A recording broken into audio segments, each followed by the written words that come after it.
this week in thinking about what to clean up, what do I want to work on, and there's a lot around self-forgiveness. And I was like, wow, I thought I put that away. My propensity is to spend a lot of time up here and out there and floating around and traveling and not necessarily being grounded.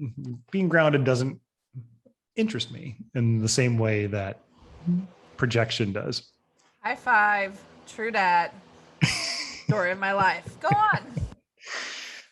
So there's an exercise that we did in Carlos and Carolina's pool on Sunday, the day that we left, which involved holotropic breathing.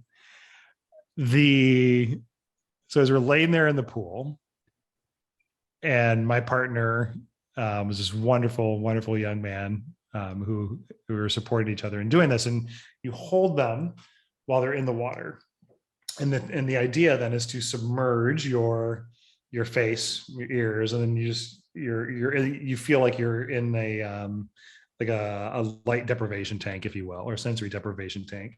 Is breathing through your nose and your mouth. He's like, okay, so you're going to breathe through your nose, out through your mouth. So Chris following instructions, I go back, and within instantaneously, gone. I didn't follow the instructions all the way. I just went in. Oh no. So what was really interesting, and this could all just be fantastical storytelling, I don't know, but I closed my eyes, and then at the end of it, I immediately saw this white light with some figures moving on the other side, which I then came to know as my mother's womb. And it's like, how did I get here this fast? And then I'm like, then I know I'm projecting. Then if I'm here this fast, I'm just making this stuff up. And once I realized that, I ended up that light became more like a sun, and it took up half of my visual field. And then I'm flying towards the sun. I'm like, here I am, I'm going to Earth. Everything's amazing. And then I find myself back in the womb, and I was like, oh shit, I'm being human. I'm going to be a human again. And I'm trying to climb back in because I was like, what have I done? So I was filled with all of this regret and terror of being in human form. It's like I'm putting this out there into the ether, but whatever. This is absolutely fascinating, whatever it is. Yeah, but then it tracks, and it makes so much sense that, of course, I'm always up here.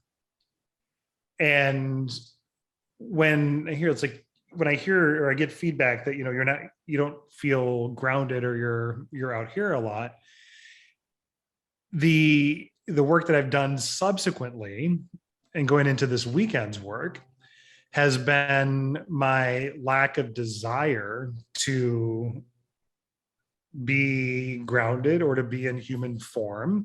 Where I'm 70% of the way in, but I haven't fully just decided to settle in and play. And how do I do that? The opportunity for me is to not just stay up here and say, okay, everything is fine with Chris on the exterior and just focus on other people's stuff. But I've had a hard time conceptualizing what does it mean to be grounded? As I want to be here, I want to play, just tell me the rules. I want to play the game.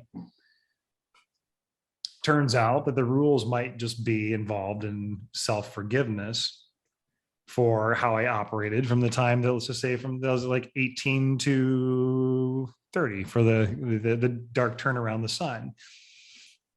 And that in doing that, then I'm hoping, or at least I'm going to continue to work on cleaning that aspect up so that I spend more time here embodied and less time in an avoidance state where I'm just focusing on all the fun aspects and not necessarily diving in and doing the work.